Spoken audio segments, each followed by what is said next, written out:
ilẹ̀ rì títí wọnú òkun lọ. Ọlọ́run mi ló ń jẹ́ bẹ́ẹ̀, ọba tó fọwọ́ kan ayé táyé dúró gbidí, ọba tó fọwọ́ kan ọ̀run tó jẹ́ wípé òun náà ló so ọ̀run kọ́ ṣùgbọ́n tá a rí pílà rẹ̀, àrí ìró àlá gbìngbìnìkìn awúwo má ṣe é gbé, ọba tó mú wa lọ láti ìjẹjọ tó tún dá wa padà wá sínú ìkulù lónìí, kì í ṣe mímọ̀ ṣe wa, kì í ṣe pa wa, bẹ́ẹ̀ ni kì í ṣe agbára wa. Tí ò lè yá olójú àánú, tí ò lè fọ́ olówó àánú, tí ò lè rọ́ onílé àánú, tí ò lè wọ́. Ìwọ ṣá lòòrùn tí kò lè wọ̀.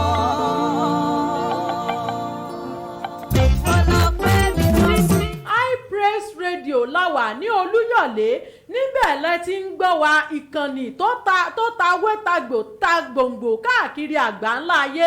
A dúpẹ́ lọ́wọ́ gbogbo ẹ̀yin tẹ́ ń tì wá lẹ́yìn. Ẹ jẹ́ kí àwọn èèyàn láyìíká àti agbègbè yín ẹ jẹ́ kán mọ̀ pé Ògo Ọ̀la wa tún ti dórí ètò prógráàmù Ògo Ọ̀la wa, níbi tá a ti ń sọ̀rọ̀ nípa ọ̀rọ̀ àwọn ọmọdé, níbi tá a ti ń sọ̀rọ̀ nípa àwọn ohun tó jẹ́ wípé àti ẹ̀ fọkàn sí tó lè sọ ọmọdé aláìgbọrọ̀ mọ́ wa lọ́wọ́, níbi tá a ti jọ ń jíròrò, tá a ti ń sọ̀rọ̀ nípa àwọn ọmọ èyí tí Ọlọ́run ti lo God's Treasure láti gbà kúrò lọ́wọ́ ìyà, níbi tá a ti ń sọ̀rọ̀ rẹ̀ ní High Praise Radio ní Olúyọ̀lé.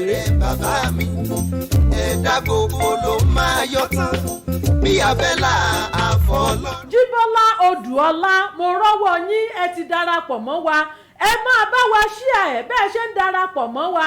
Abdullahi Aluminu àbí tí mi bá porúkọ yín dáadáa ẹ mọ́ bínú, bẹ́ẹ̀ ṣe ń darapọ̀ mọ́ wa lórí ètò yìí, ẹ máa bá wa ṣíà ẹ máa ṣe watch party, ẹ jẹ́ kí gbogbo àwọn èèyàn mọ̀ wípé ètò Ògo Ọ̀la wa ó ti tún gorí afẹ́fẹ́ wa, á tún jọ gbọ́rọ̀ èyí tí a mọ̀ pé tí tá a bá ń ṣe báyìí ipa wo ló lè ní nínú ayé ọmọ wa gan, ipa wo ló lè ní nínú ayé ọmọ ọlọ́mọ. Ẹ pé alára, ẹ sọ fún ajérò, ẹ sọ fún wọn pé Ògo Ọ̀la tún ti bẹ̀rẹ̀ lórí High Praise Radio. Bẹ́ẹ̀ ṣe ń wò wá lórí Facebook, bẹ́ẹ̀ náà ni ẹ lè máa gbọ́ wa ketekete ní ìkànnì ayélujára ní www.highpraiseradio.com.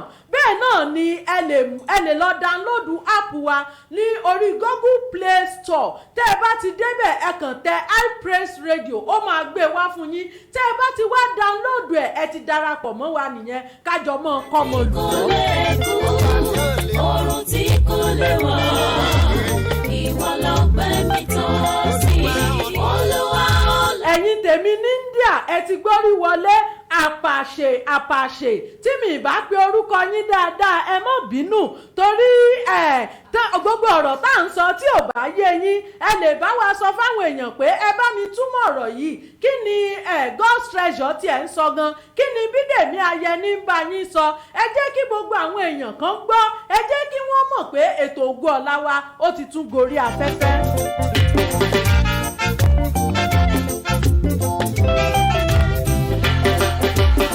Ìwọ la tóbi jù, ọba tó nìkan ṣèlú, ọba tí kò ní jòyè, gbogbo iṣẹ́ rẹ̀ ìyanu ni. Richard DMX, ẹ káàbọ̀ sórí ètò yìí. Bẹ́ẹ̀ ṣe ń darapọ̀ mọ́ wa, ẹ máa bá wa ṣíà ẹ̀. Oore kan tẹ́ ẹ lè ṣe fún mi tó lè jọ mí lójú jù náà nìyẹn. Tẹ́ ẹ bá ti ń bá mi ṣíà ẹ̀, tẹ́ ẹ ń ṣe watch party, gbogbo àwọn tó yẹ kí ọ̀rọ̀ wa dé ọ̀dọ̀ wọn, gbogbo wọn náà máa darapọ̀ láti gbọ́ ohun tí God's Treasure tún ní láti bá wa sọ lónìí. Bídèmí Ayẹni lórúkọ tèmi, èmi nìkan kọ́ mo wà ní orí ètò lónìí, gbogbo àwọn tá a jọ ń ṣe papọ̀ lájọ wà ń bí. Ọláìtàn Ìgè ó dúró digbí tì mí ni, bẹ́ẹ̀ náà ni pìrìsẹ́ńtà mọ́níjà mi mínísítà Òṣùbà, àwọn náà dúró pa síbẹ̀ ní gbogbo ìgbà. Àǹtí mi náà wọ́n skrempe, wọ́n dúró pa síbẹ̀ ní tí ètò Ògo Ọ̀la wa bá ti ń gorí afẹ́fẹ́, gbogbo wọn náà máa ń ṣùgbà mi, wọ́n á sáré sọ̀gùn sáré lọ́sì pé ètò yìí ó gbọ́dọ̀ fẹsẹ̀ rinlẹ̀, a gbọ́dọ̀ gbọ́ káàkiri. ọ̀nà tó wù tàǹjẹ́ sọ pé kò ṣe dáadáa tòró ń lọ bá tí kò níjòyè gbogbo iṣẹ́. gbogbo wa ti wá mọ̀ bá a ṣe ń ṣe é, a ti mọ̀ pé abala àkọ́kọ́ lórí ètò Ògo Ọ̀la wa a ti mọ̀ wípé ìtààmọ́ fi ń ṣe náà ni ká fi dúpẹ́ lọ́wọ́ Ọlọ́run, ká fi sọ ọ̀rọ̀ ẹ̀rí wa fún ẹ̀yin ènìyàn, bẹ́ẹ̀ náà ni ká fi dúpẹ́ lọ́wọ́ àwọn tó ń tì wá lẹ́yìn ní gbogbo ọ̀nà. Màmá mi Ẹ́sítérì aya ọba máa wò wípé ṣódìdí olórí lélẹ́yìn náà lanu gbà tó ń pèlè Ẹ́sítérì. Màmá mi ni wọ́n ti fún mi láṣẹ, wọ́n ní máa bá wọn ta bó ṣe wù mí torí abiyamọ tó ṣe é fi yangàn láwùjọ ni màmá. Màmá dúró tì mí, màmá ń pọ̀n mí, màmá ń sọ fún mi pé Ògo Ọ̀la tí n bá ti ní màámi mo mà tún rí nǹkan níbí, wọ́n ní yà ń jọmọ kan lọ́tún, wọ́n ní yà ń jọmọ kan lọ́sì. Mọ́mí ó sọ wípé Ògo Ọ̀la ó yá gbéra, ó yá mọ́ ọ lọ ọbẹ̀, àwọn ti ṣetán láti máa tì ọ́ lẹ́yìn. Màmá dẹ̀ ń ṣe bó ṣe tọ́ àti bó ṣe yẹ. Ẹni tó bá bá mi rí olórí Ṣùbọ́lá Ẹ́sítérì olórí wa ní dáadáa, ẹ jọ̀ọ́ ẹ máa bá mi kí màmá, ẹ máa bá mi gbàdúrà fún màmá wípé more anointing, more power to her elbow. Ìfẹ́ tó ní sí àwọn ọmọ kéékèèké, in fact ó kọjá ọgbọ́n orí tèmi gan tí mo lè ṣàlàyé. gbogbo ọ̀run ajúnilọ ajúnilọ tójú gbogbo ayé tójú gbogbo ọ̀run ajúnilọ. mo mọ rírì gbogbo ẹ̀yin tẹ́ ẹ jókòó sí ìdí rédíò yín tẹ́ ń gbọ́ wa, ẹ̀yin tẹ́ ń gbọ́ wa látòrí ìkànnì ayélujára ní www.ipraiseradio.com àti ẹ̀yin tẹ́ ń gbọ́ wa through app wa lórí Google Play Store tẹ́ ẹ ti download app wa. mo gbà ládùúrà wípé ibi tẹ́ ẹ ti ń mówó tẹ́ ẹ fi ń darapọ̀ mọ́ wa, tẹ́ ẹ fi ń ra data tó ráwa kọ́ là ń ra data fún yín, ṣùgbọ́n ìfẹ́ tẹ́ ẹ ní sí wa, ìfẹ́ tẹ́ ẹ ní sí Ògo Ọ̀la wa, òun ló fà á tẹ́yìn fi ń dúró gbágbágbá wípé data mi yìí Ògo Ọ̀la ni mo fẹ́ fi wò, God's Treasure ni mo fẹ́ gbọ́. ẹ má gbàgbé pé Bídèmí Ayáyẹni lórúkọ tèmi, ṣùgbọ́n God's Treasure ní gbogbo èèyàn ń pè mí. èmi máa ń sọ fún yín pé èmi lọmọ tọ́lọ́run mọ fún mọ̀mọ́ mi, tí mọ̀mọ́ mi gan mọ̀ wípé ọmọ tọ́lọ́run mọ fún òun kì í ṣọmọkọ́mọ. lórí ètò lónìí nǹkan ọ̀tun la tún jọ máa gbé yẹ̀wò. ọba tí kò lè kú, ọ̀run tí. ní pápápá ẹ jẹ́ ká kọ́kọ́ gbé Ọlọ́run ga fún bí ìṣẹ́jú márùn-ún.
yẹn là ń gbéga torí òun ló ń tì wá lẹ́yìn ní gbogbo ọjọ́, òun ló ń bá wa ṣe é, kì í ṣe ipá wa, kì í ṣe agbára wa. Mélòó lára tèmi tí màá wá máa léèyàn kan kiri pé òun fìyà jọmọ? Mélòó gan ni gbogbo bọ́dì èmi náà? Ọmọ ọdún mélòó ni mí tí màá sọ wípé mo fẹ́ gba èèyàn kan kúrò nínú ìyà?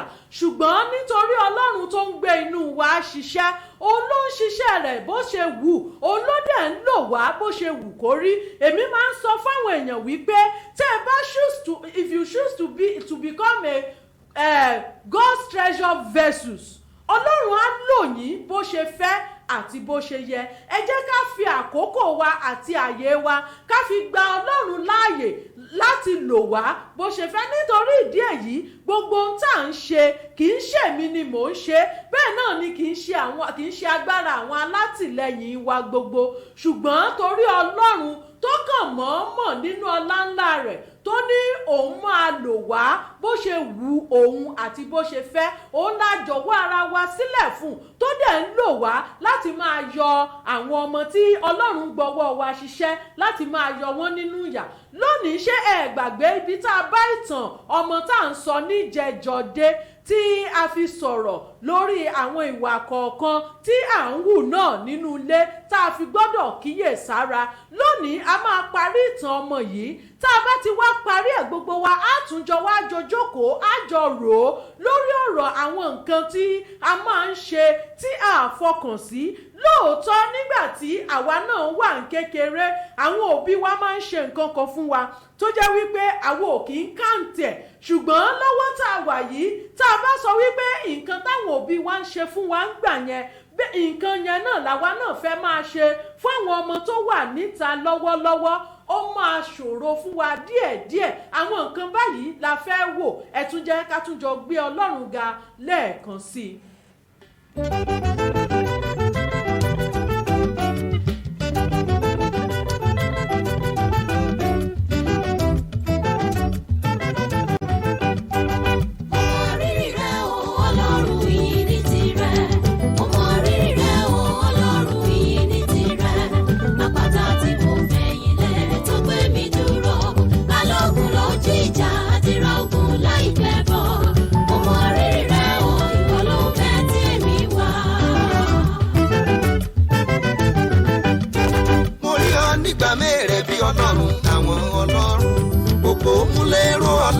Dúró pẹ́yìn lẹ́yìn mi, àṣírí ayé mi tó ń bò yí Ọlọ́run máa ló ń bẹ níbẹ̀. Mo ń mọ rírì rẹ o, ìwà ló ń bẹ tí èmi gbà. Mo mọ rírì rẹ o, Ọlọ́run yìí ní tirẹ̀. Mo mọ rírì rẹ o. Lẹ́yìn orin yìí màá sáré dé òkè lọ́hùn pápápá. Tí n bá wá dé ibi tá a jọ parí ìtàn ìgbésí ayé ọmọ tá à ń sọ níjẹjọ, ibẹ̀ láti bẹ̀rẹ̀. Mo fẹ́ kí gbogbo yín tẹ̀ ń wò wá àtẹ̀yin tẹ̀ ń gbọ́ wa, mo fẹ́ kẹ́ ẹ máa bá mi invite àwọn èèyàn. Ẹ jẹ́ kán jókòó kí gbogbo wa tún jọ gbọ́ ọ̀rọ̀. Níbo la bá ọ̀rọ̀ ọmọ ìjẹjọ dé?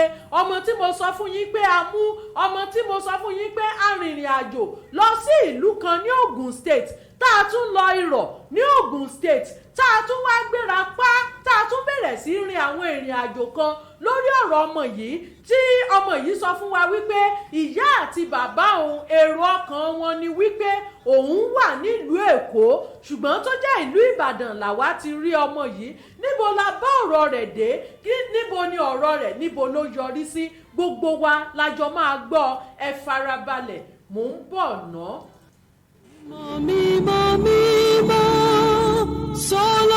Automatic prayer, automatic answer, automatic prayer lètò tẹ́ ó máa gbọ́ níkànnì yìí. iPraise Radio, ìkànnì rédíò lórí ayélujára. Automatic prayer ní gbogbo ọjọ́ Tuesday láàrin aago 12 ọ̀sán sáago 1 ọ̀sán, níbi táwọn ti máa gbádùn ọ̀rọ̀ Ọlọ́run lọ́lọ́kan ìjọ̀kan. Wákàtí àdúrà tó ti ṣe ìyanu ọ̀sán gangan. Automatic prayer, bàbá ọlọ́wẹ̀rẹ́, bàbá automatic pẹ̀lú pásítọ̀ Kúnlé Farayọlá àti pásítọ̀ Otosan pẹ̀lú ọ̀pọ̀lọpọ̀ àwọn ìránṣẹ́ Ọlọ́run ni yóò máa ṣiṣẹ́ ìránṣẹ́ ní automatic prayer meeting. For sponsorship and enquiry, call this number 0805-523-4561. Ẹgbẹ́ lẹ́ẹ̀kan sí 0805-523-4561. Ẹ lè download application wa lórí Google Play Store iPraise Radio tàbí kẹ́ ẹ tẹ̀ sórí ayélujára www.ipraiseradio.com. Automatic prayer meeting. Ẹ ò gbọ́dọ̀ má gbọ́. Overcome me tuntun. This is High Praise Radio Ibadan, your online gospel radio in Nigeria. God bless you as you listen.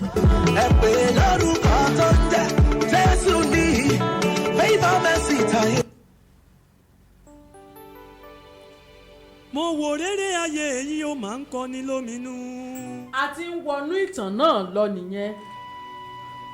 Báwa ẹ̀dá ṣe ń ṣera wa, ojú ohun tó máa ń bani nínú jẹ́. tó yẹ ká ṣàpérò lé lórí. Lójoojúmọ́ là ń kìlọ̀ ìwà fáráyé, ṣùgbọ́n síbẹ̀síbẹ̀ ènìyàn burú sí ni. Ẹ̀dá ń lòpọ̀ ajúnilọ́lẹ̀ dá ẹgbẹ́ rẹ̀ lórí láì bẹ̀rù Ọlọ́run tó jọdá gbogbo wá sáyé. Nínú ohun gbogbo tọ́lọ́run ṣẹ̀dá sínú ayé, ẹ̀dá ènìyàn máa ló burú ju gbogbo wọn lọ. Ènìyàn ló ń gbígi ọsàn yè tó tún fagi ọsàn tú. Ìgbà ò déédéé gun lóko, ènìyàn ní ẹbí léèrè o.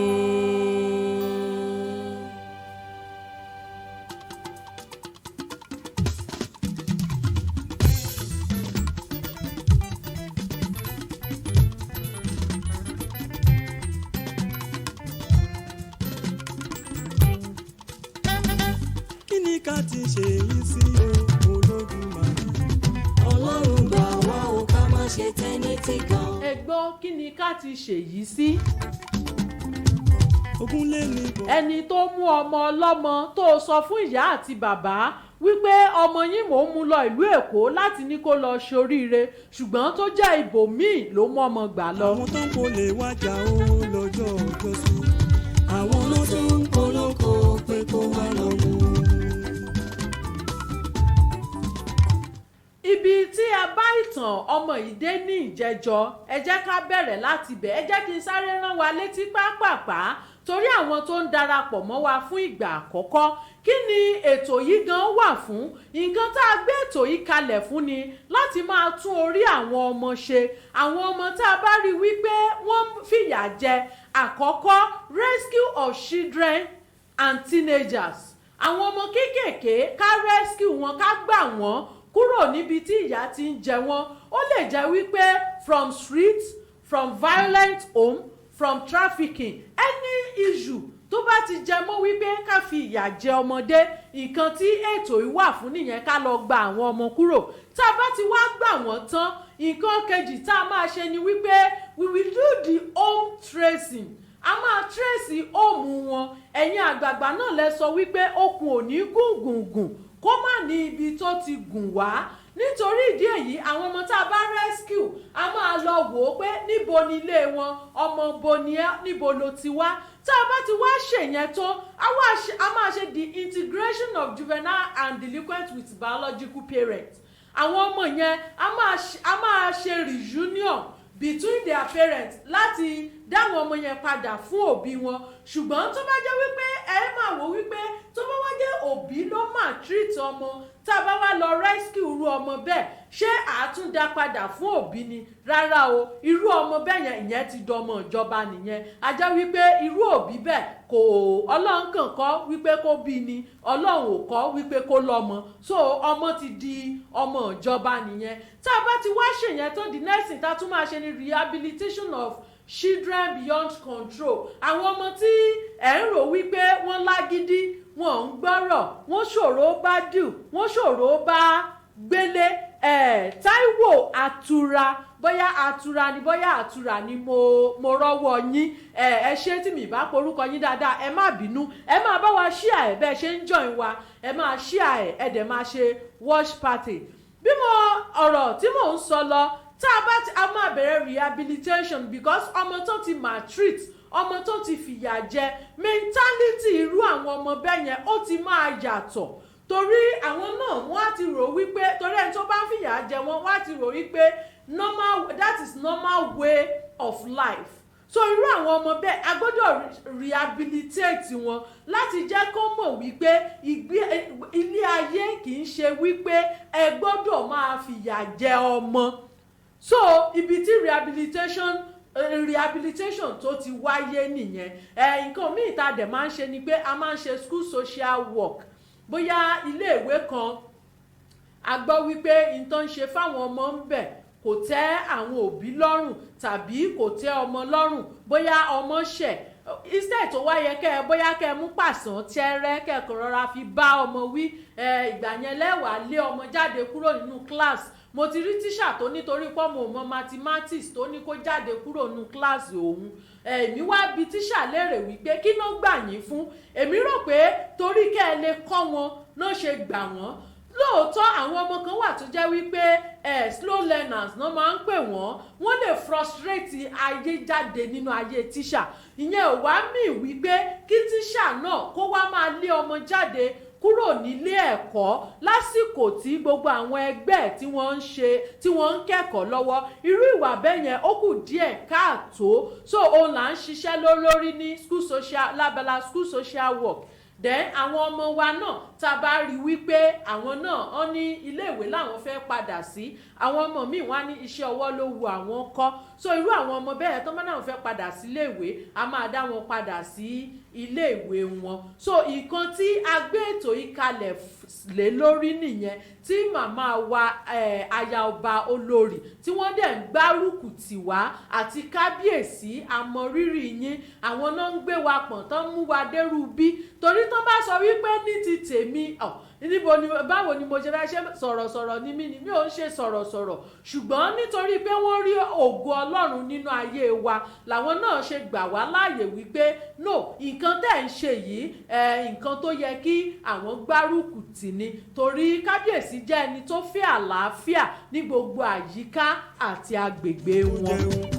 kí o sì tún momi sí i. ọ̀nà tí o gbà wá lolúwa sọ pé kò gbà jáde. àwọn ìwà bọ́ sí lẹ́nu.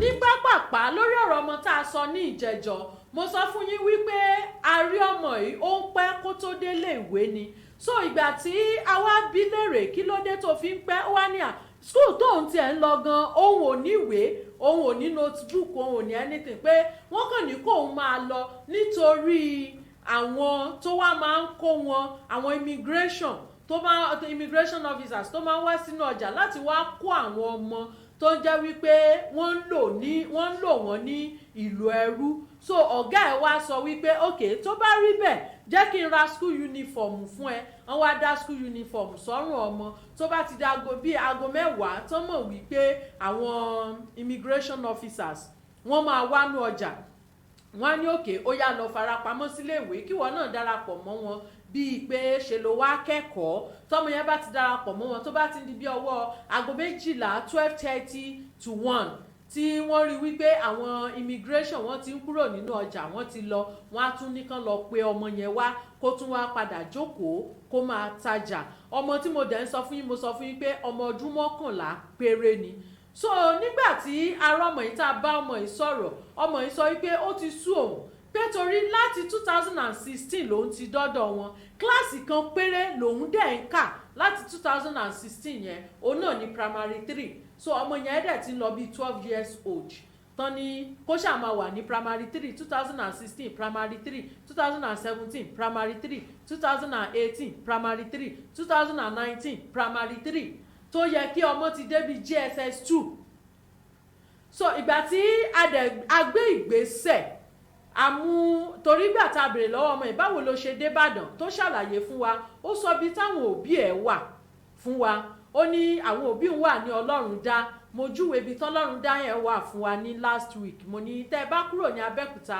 bí ìpẹ́ ń lọ sí ìlú kan tí wọ́n ń pè ní Ayétòrò tẹ́ ẹ bá ti wá dé Randa ẹ máa lọ kò jìnnà sí Randa láti ibẹ̀ ní àwọn òbí ẹ̀ ẹni tó wá mú ẹ délùú Ìbàdàn báwo ló ṣe jẹ́ ó ní ọ̀rẹ́ bàbá òun ni pé ó máa ń wá sílùú àwọn á wá ra èédú so tó bá ti wá ra èédú á lòdù ẹ̀ á kó lọ sí ìlú Ìrọ̀ ìlú kan wà tó ń pè ní Ìrọ̀ á wá kó èédú yẹn á kó lọ sí Ìrọ̀ tó bá ti wá kó dé Ìrọ̀ á lọ tà á so ló wá sọ fún bàbá ọmọ yẹn ó wá ń ra èédú oúnjẹ bàbá yẹn lówó ó ń ra èédú láwìn ó ń ra èédú láwìn ìgbà tó rí pówó tóun ti ń jẹ bàbá ó ti ń pọ̀ díẹ̀díẹ̀ ó wá wò wípé báwo lòun ṣe lè gbé súnmọ́ bàbá yìí náà tí bàbá yìí fi lè ro wípé àbí kò kúkú dáṣe ẹ̀ lówó èédú ni bó ṣe sọ fún bàbá nìyẹn pé ọmọ yìí ó yẹ kó ọmọ yín ṣoríire ẹ jẹ́ kí n ràn yín lọ́wọ́ kí n mú ọmọ yín lọ ìlú Èkó kó lọ máa lọ léèwé kó máa ṣe dáadáa ó máa ṣe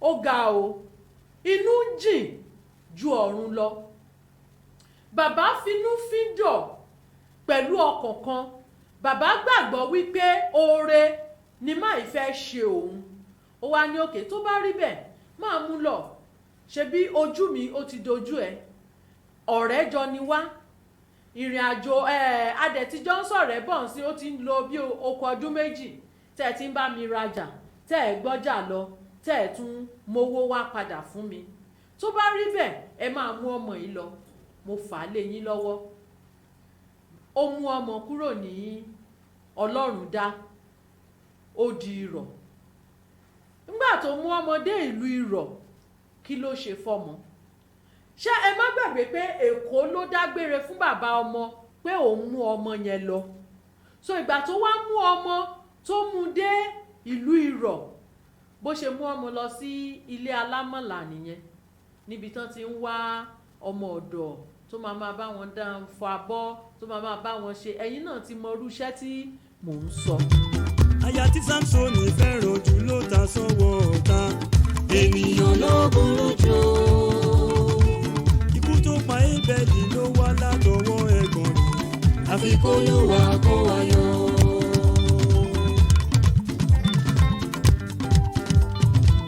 alájọbí ń para wọn ká tó sọta alájọgbé ènìyàn ló burú jù. ọ̀pọ̀ ni wọ́n torí owó tí wọ́n gbàgbé àti sùn àfi kó ló wá kó wa yọ.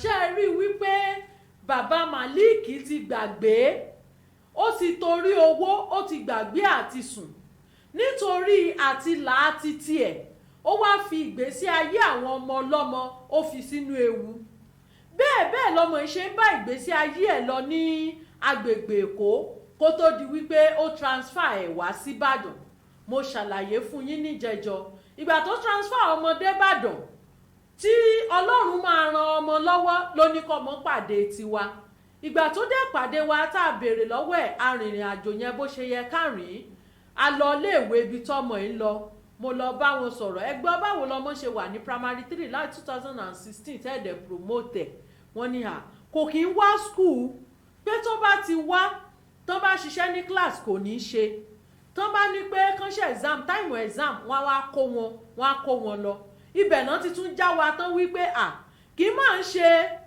òun nìkan àwọn ọmọ yìí má pọ̀ bí mo ṣe wá bí ọmọ ìlérè nìyẹn mo ní gbọ́ ẹ̀yin mélòó gan-an ni bàbá Malik ló kó dé ìlú Ìbàdàn nígbà tọmọ tẹnu bọ̀rọ̀ ẹnu yà mí ọmọ ka orúkọ lọ ó ka orúkọ èèyàn bíi 13 mo ní báwo ló ṣe ń ṣe wọ́n ní ó ní mọ́tò tó fi ń kó àwọn káàkiri láì ṣe búrẹ́dì ó wá ń kó àwọn ọmọ lọ́mọ ó wá ń supply ìkan tiẹ̀ ní lójú ẹ̀mí òun báyìí náà ṣe ka 55,000 lébà máa yìí lọ́wọ́ ó nígbà tán dẹ̀ ká fún ó wá yọ 500 ó fún òun pé ìwọ náà gbà wọ́n fi sára rin dín o at least owó iṣẹ́ ẹ̀ làwọn gbà ìwọ ó sì lo ọdún méjì ṣùgbọ́n gbogbo ògo fún Ọlọ́run a dẹ̀ dúpẹ́ lọ́wọ́ àwọn Ministry of Women Affairs Ọ̀yọ́ State torí àwọn náà ṣiṣẹ́ takuntakun àti àwọn civil defence officers nìbàdàn pàápàá jùlọ Mr. Fẹ́ mo dúpẹ́ lọ́wọ́ wọn gan fún ìfọwọ́sowọ́pọ̀ wọn because tí kì í bá ń ṣe àwọn iṣẹ́ yẹn ó máa nira fún wa láti ṣe àwọn náà bá wa ṣiṣẹ́ pọ̀ tá a fi gba gbogbo àwọn ọmọ yìí pátápátá ẹ má jẹ́ kó yà yín lẹ́nu gbogbo àwọn ọmọ 13 la gbà lọ́wọ́ ọkùnrin yìí 13 tó wà nílùú Ìbàdàn ni o torí a tún gbọ́ information pé àwọn ọmọ yìí wọ́n tún kù síbòmíì bó ṣe ń fọmọ sàbújá ló ń fi ọmọ sẹ́kọ̀ọ́ ṣùgbọ́n àwọn tí àwa rí nílùú Ìbàdàn a make sure wípé a gbà wọ́n àwọn Ministry of Women Affairs ní Ọ̀yọ́ State wọ́n dẹ̀ tẹ́wọ́ gba àwọn ọmọ yìí lọ́wọ́ wa wọ́n dẹ̀ ṣe bó ṣe tọ́ àti bó ṣe yẹ lọ́wọ́lọ́wọ́ à ń dúpẹ́ lọ́wọ́ Ọlọ́run níbi tó mú wa dé lórí kéèsì àwọn ọmọ náà. mímọ́ mímọ́ sọ́lọ́dúnmáre. automatic prayer automatic answer automatic prayer lètò tẹ́ ó máa gbọ́ níkànnì yìí iPraise Radio ìkànnì rédíò lórí ayélujára automatic prayer ní gbogbo ọjọ́ Tuesday láàrin aago 12 ọ̀sán sago 1 ọ̀sán níbi táwọn ti máa gbádùn ọ̀rọ̀ Ọlọ́run lọ́lọ́kan òjọ̀kan wákàtí àdúrà tó ń tiṣẹ́ ìyanu ọ̀sán gangan automatic prayer bàbá ọlọ́wẹ̀rẹ́ bàbá automatic pẹ̀lú pásítọ̀ Kúnlé Farayọlá àti pásítọ̀ Otosan pẹ̀lú ọ̀pọ̀lọpọ̀ àwọn ìránṣẹ́ Ọlọ́run ni yóò máa ṣiṣẹ́ ìránṣẹ́ ní automatic prayer meeting for sponsorship and enquiry call this number 0805-523-4561 ẹgbẹ́ lẹ́ẹ̀kan sí 0805-523-4561 ẹ lè download application wa lórí Google Play Store iPraise Radio tàbí kẹ́ ẹ tẹ̀ sórí ayélujára www.ipraiseradio.com automatic prayer meeting ẹ ò gbọ́dọ̀ má gbọ́. ó má kọ́ mi tuntun wọlé wọlé aládùn. This is High Praise Radio Ibadan, your online gospel radio in Nigeria. God bless you as you listen. ẹ pè lórúkọ tó ń jẹ́.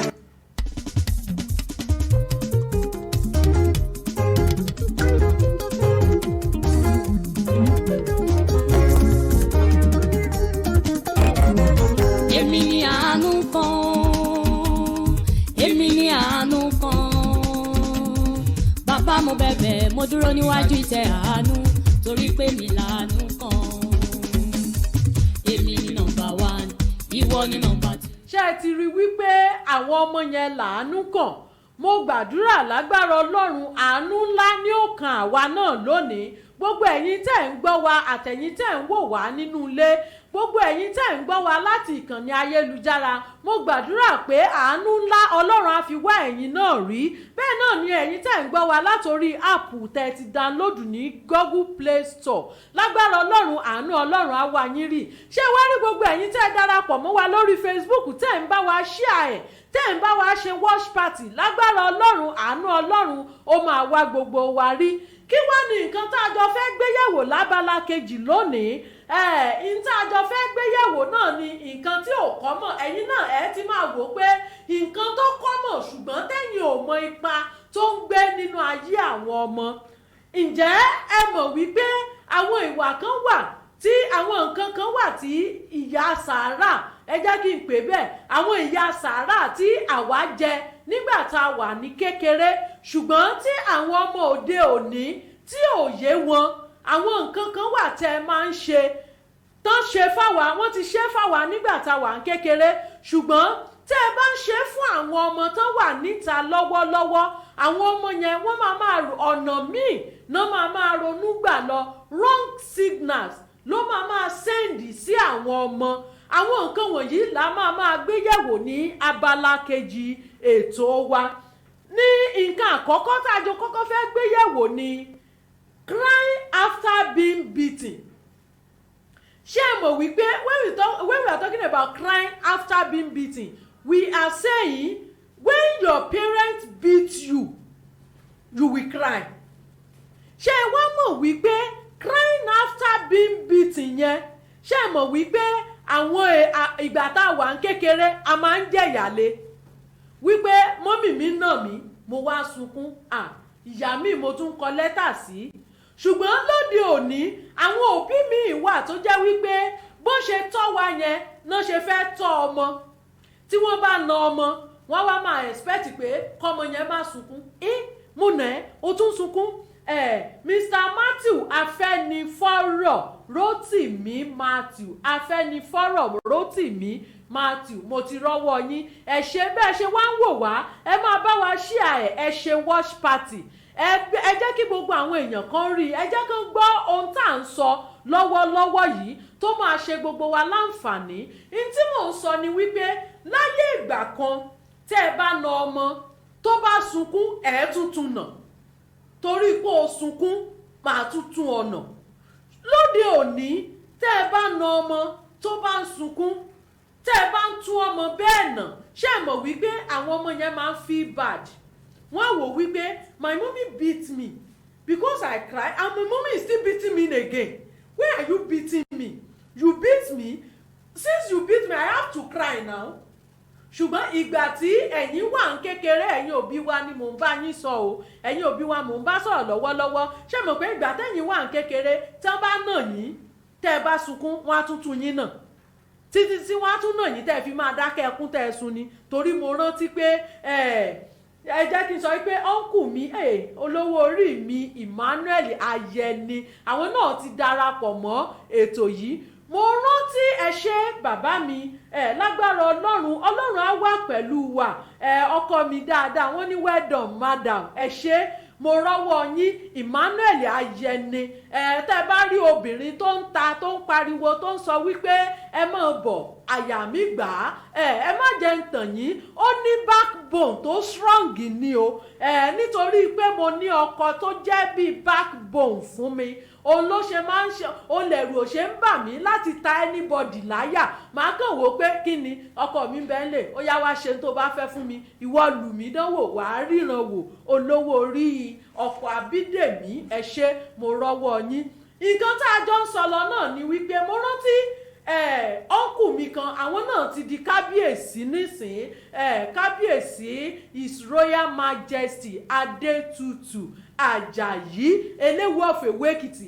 Mo rántí nǹkan kan tó ṣe fún mi nígbà kan kábíyèsí wálé ìgbà yẹn wọ́n ti di kábíyèsí ó wá wálé náà wá ní mo wá ṣẹ̀ṣẹ̀ kan torí ìgbà tí mo wà ń kékeré mo máa ń búyàn gan kò sẹ́ni tí mi ì lè bú bí mo ṣe wá bú màmá àgbàlagbà kan nìyẹn náà wá fẹjọ́ mi sùn lé ó wá jẹ́ táìmù tí kábíyèsí wà ń lé bó ṣe wà ń lé ó ṣe wá fẹjọ́ mi sùn kábíyèsí wá ní ìwọ ó lọ búyàn ó yá come here mo ṣe dọ́dọ̀ wọn nìyẹn àfi kò bà tó fún mi ní ìgbàanu báyìí mo bá bú sẹ́kún kábíyèsí ní ó sunkún mo nà ó tún sunkún bó ṣe fà mí wọlé nìyẹn wọ́n fẹ́ẹ̀ náà mi pa àní tí bá ti nà ẹ́ má sunkún mo wá bẹ̀rẹ̀ sí rò pé báwo lẹ ṣe nà mí tí mi ì ní sunkún ṣùgbọ́n ṣe mọ̀ wípé nígbà yẹn ìyá sàárà ni ṣùgbọ́n nísìnyí tí ọmọ bá ń sunkún tẹ́ bá bá ọmọ wí tó bá ń sunkún tó bá ti ń lo agídí tẹ́ bá lóyá keep short tí ò bá ti dákẹ́ ẹ filẹ̀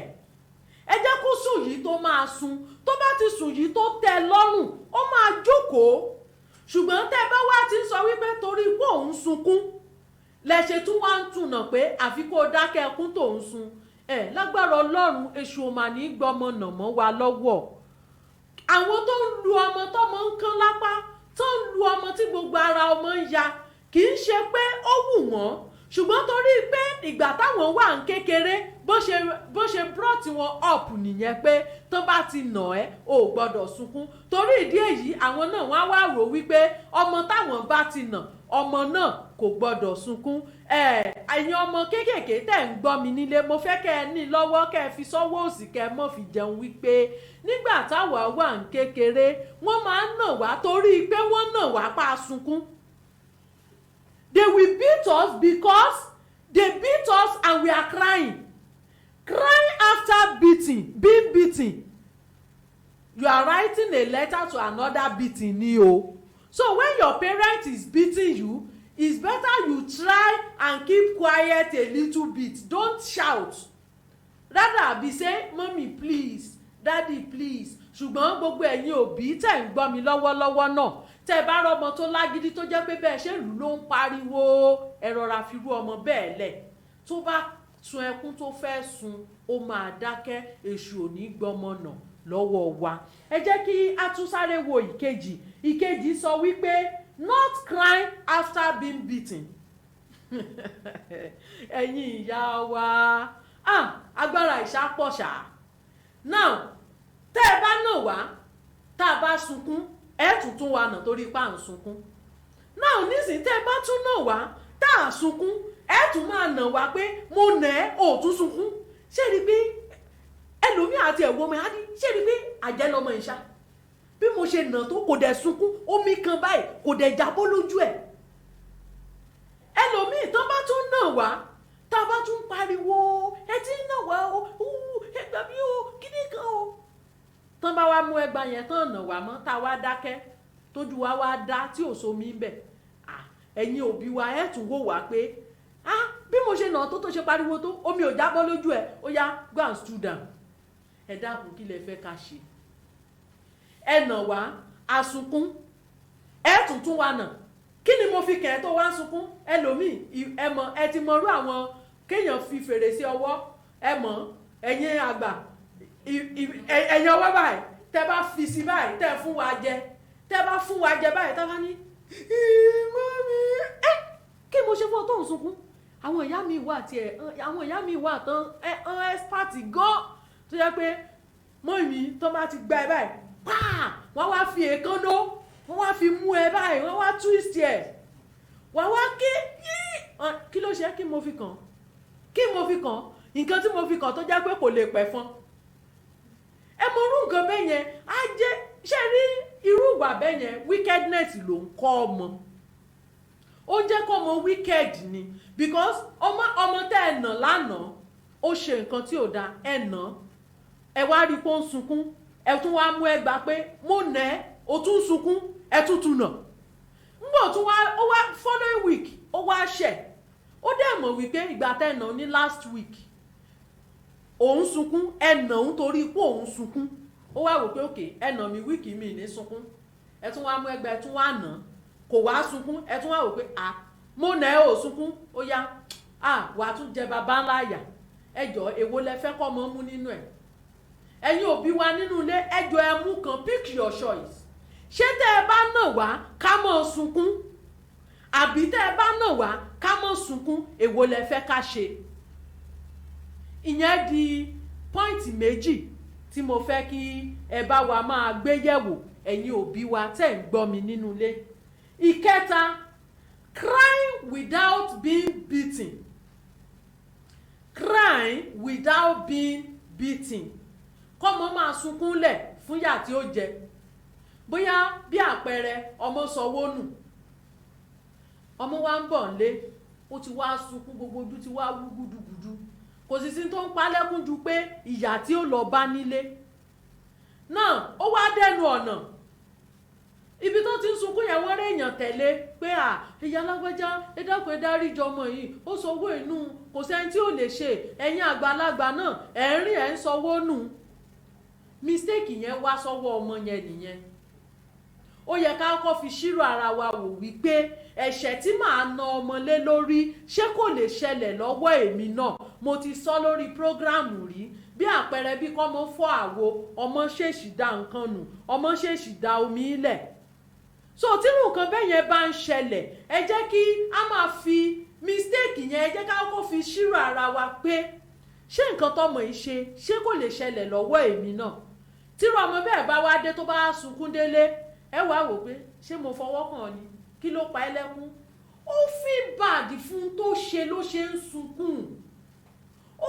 feel guilty now tó bá tún ń bọ̀ lé tó tún rẹ́rìn bọ̀ ẹ tún ní ó sọwọ́ mi ló wá rẹ́rìn ṣé ní kó mo burúkú lọ́mọ yìí ó sọwọ́ nù ó tún rẹ́rìn bọ̀ tó bá dẹ̀ tún ṣe tó tún sunkún bọ̀ lé tó bá ti rẹ́rìn ṣé mo fọwọ́ kàn ní fi sunkún ni ṣé ẹbí ṣé mo fọwọ́ kàn kí ní palẹ́kún nìsín ó bà mí lé láì tí ìnà ó ti ń sunkún ẹjọ́ kí lẹ fẹ́ ká ṣe tọ́mọ bá ṣe ohun tí ò dáa tí ò bá feel bad kó sunkún ẹ ní ó mọ̀ọ́mọ̀ ṣe ni tọ́mọ bá tún wá ṣe ohun tí ò dáa tó tún wò wípé báwo ni mo ṣe lè ṣe ná tí màámi á fi mọ̀ wípé mo feel bad I feel the pain tọ́mọ yẹn bá tún wá wò pé jẹ́ kí n sunkún wọ̀n ẹ̀ tún wá wò wípé kí ló tún pọmọ eléyìí lẹ́kún ẹ̀yin òbí wa ẹ jẹ́ kí a tún jọ gbé ìyẹn ká tún jọ gbé yẹ̀wò ní pápápá ẹ jẹ́ kí n tún lọ torí a ní bíi 39 points tá a fẹ́ check but ibi tá a bá lè mú délé ní a tún mú lọ́la ní ọjọ́ mẹ́jọ. Ìkẹrin, standing where elders are seated. Táwọn àgbàlagbà bá jókòó àwọn ọmọ òde ìsìn wọn ò mọ̀ wípé àgbàlagbà jókòó mọ̀ jẹ́ kémi dúró ń bẹ̀ irọ́ ni o wọ́n á dúró wọn tẹ́ ẹ̀yin lẹ̀ wá sọ fún wọn wípé go inside o favour go inside blessing go and sit down there ẹ̀yin lẹ̀ sọ fún wọn immediately tẹ́ bá dẹ̀ ti sọ fún wọn kò ń ṣe wípé kẹ́ wá máa jágbe mọ́ wọn ṣé wọ́n yìí wó mọ́ orí gbàgbàlagbà méjì ló dúró ni orí gbàgbàlagbà méjì ló jókòó ni ó yẹ lọ jókòó bẹ́ẹ̀ kí lẹ fẹ́ sọ tí ò bá sábòsì ń bẹ̀ tó bá jẹ́ pé ń tẹ́ ẹ sọ ń tó ṣe é fi lé ọmọ lọ́wọ́ ni kí ni wàhálà tẹ́ bá fẹ́ dìskọ́sì ọ̀rọ̀ tí ó ṣe é fi lé ọmọ lọ́wọ́ ipasẹ̀ tí ó yẹ kí ọmọ náà máa tọ̀ tó bá jẹ́ ọ̀rọ̀ yẹn lẹ ṣe jókòó tó jẹ́ wípé ìjókòó yín ìjókòó àlàáfíà ni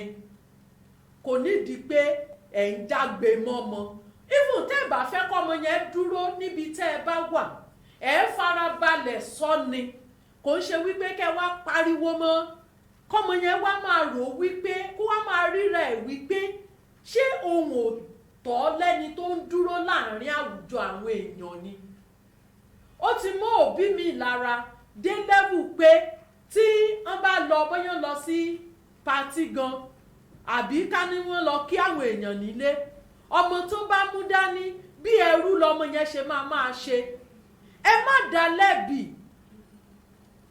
ẹ̀yin náà rí òwe kan wà ní bíbélì tó sọ wípé tí ẹ bá mú ẹrú lọ sí ẹrú fúnra ẹ̀ ló máa sọ wípé ẹrú lòun bí àpẹẹrẹ nísìn ẹ mú ẹrú jáde nílé èpo oṣù lẹ̀ ń fún ẹrú jẹ tẹ́ ẹ bá wá mú déta ẹ má jẹ́ ń tàn yín kò sírú pákéjì tẹ́ ẹ lè fún ó máa fi hàn wípé ẹrú ni so ìtọ́ tẹ́ ẹ bá tọ́ ọmọ yín nínú ilé kò sírú ọ̀rọ̀ ṣé ẹ̀kọ́ tẹ́ ẹ ti ń kọ́ ọmọ bọ̀ ọmọdún for example ọmọdún mẹ́wàá tẹ́ ẹ mú jáde ẹ̀kọ́ tẹ́ ẹ ti ń kọ́ bọ̀ láti 10 years ago tẹ́ ẹ wá mú délé onílé tẹ́ ẹ wá fẹ́ kó correct ẹ̀ within 30 minutes ṣó possible ni bẹ́ẹ̀ fògùn ṣe gan kò lè ṣiṣẹ́ so nítorí ìdí èyí nǹkan tí ẹ bá ti fẹ́ kọ́ ọmọ ṣe níta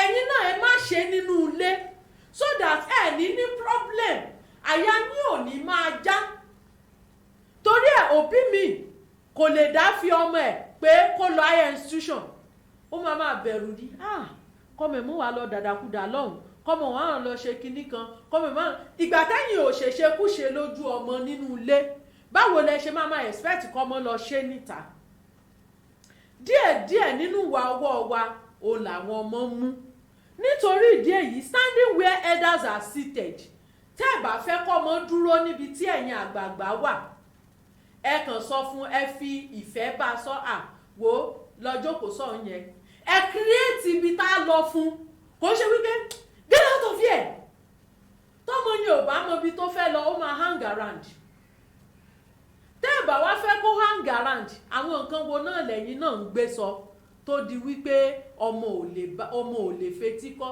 tó fi ń di wípé ẹ̀ ń lé ọmọ rìn jìnnà ẹ jẹ́ ìpéjọpọ̀ wa àwa àgbàlagbà ẹ jẹ́ kó máa jẹ́ ìpéjọpọ̀ àlàáfíà. Daniel Zoila, I see your handwriting. Thanks for joining us. Now, ìkarùn-ún tá a máa wò ẹ má gbàgbé pé ẹ̀yin náà ẹ lè bá wa dá sí ètò studio line wa ó ní 07033145962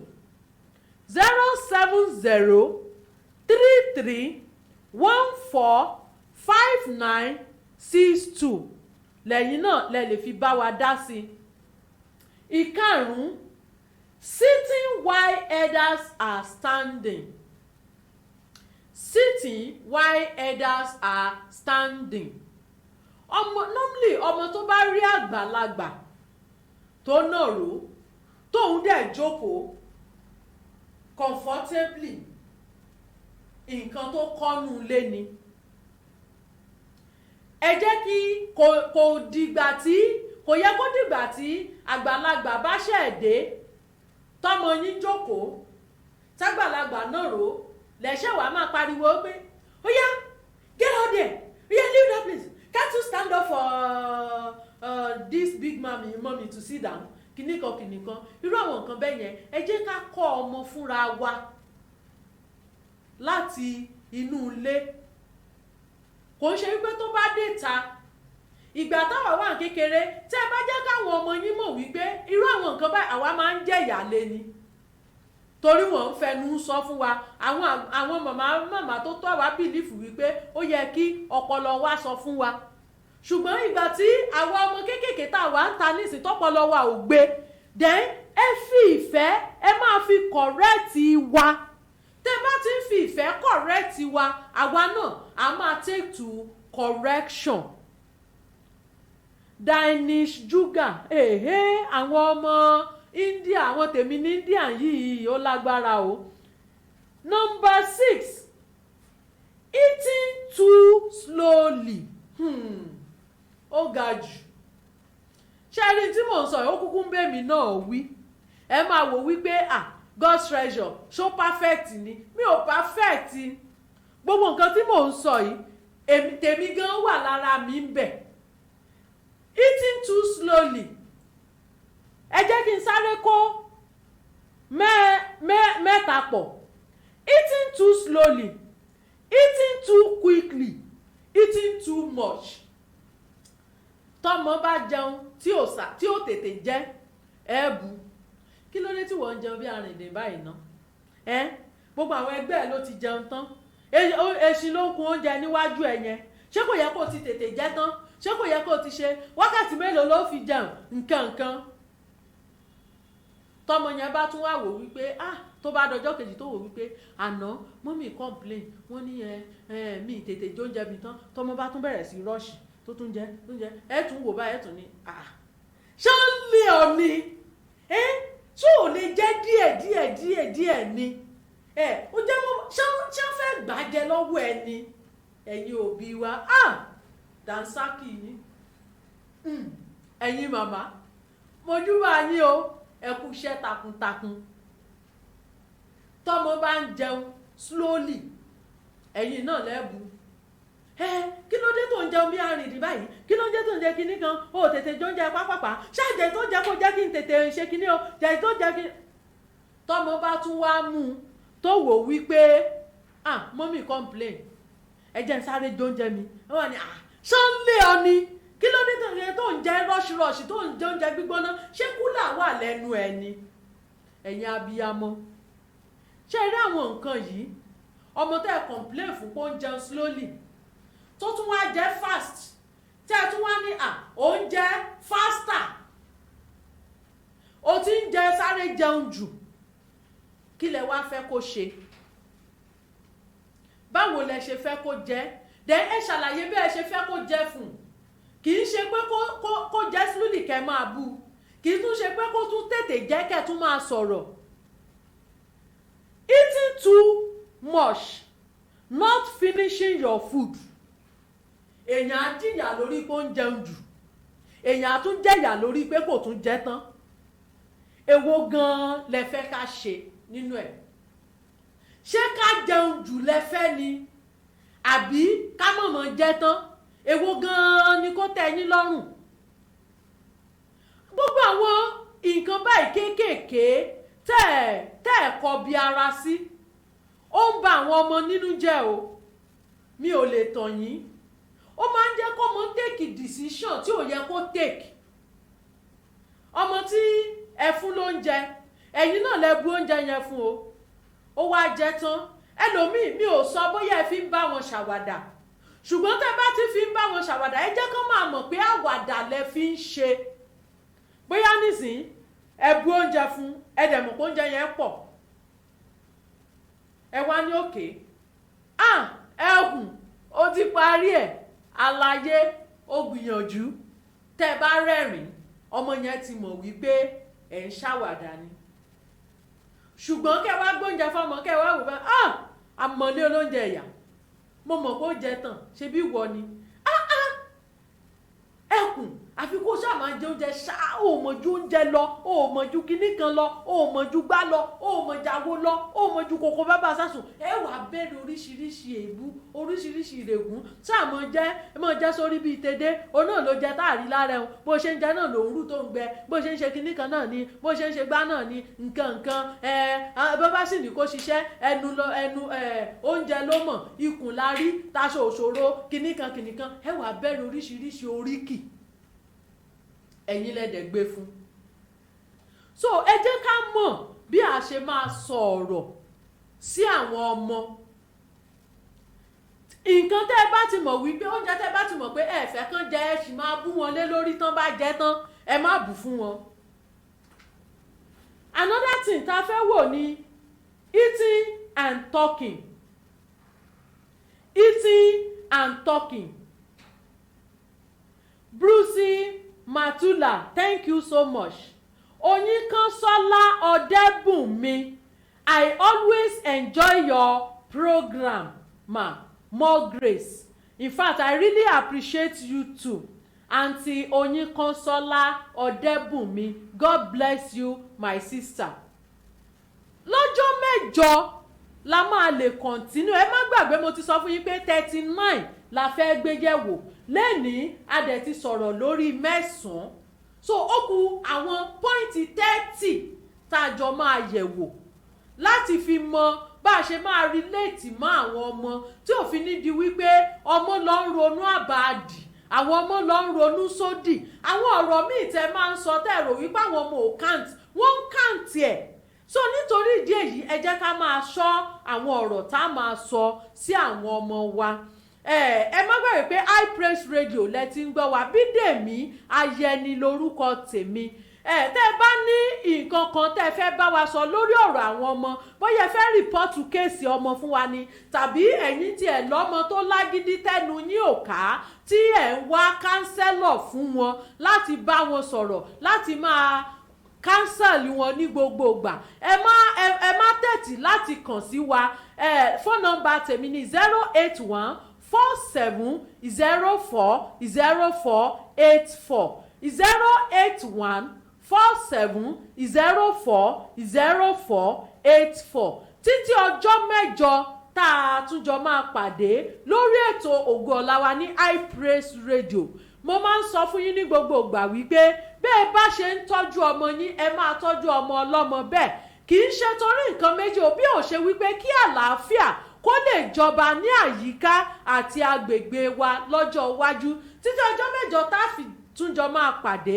Bídèmí Ayẹni lórúkọ mi, God's Treasure ní gbogbo èèyàn mọ̀ mí sí. Gbogbo ẹ̀yin tá a jọ ṣètò papọ̀ lónìí, Ọláìtàn Ìgè Minister Òṣùbà, sister mi yẹn náà, God bless you my dear sister. Bó ṣe ń bá mi ṣe lọ́tún náà ń bá mi ṣe lọ́sì pé kí gbogbo ẹ̀ kó lè dùn kí gbọ̀ngbọ̀n kó kán sí i. Títí ọjọ́ mẹ́jọ tá a tún jọ pàdé, mo kí màmá mi dáadáa, kábíyèsí o, àti bàbá mi náà kábíyèsí, adé apẹ́ lórí bàtà apẹ́ lẹ́sẹ̀, àjọ ní àjọṣepọ̀ pẹ́pẹ́pẹ́, gbogbo yín lẹ kúkú máa jó oúnjẹ ọmọ láyọ̀ àtàláfíà. Títí ọjọ́ mẹ́jọ, ire látùnjọ fi pàdé. Yeah.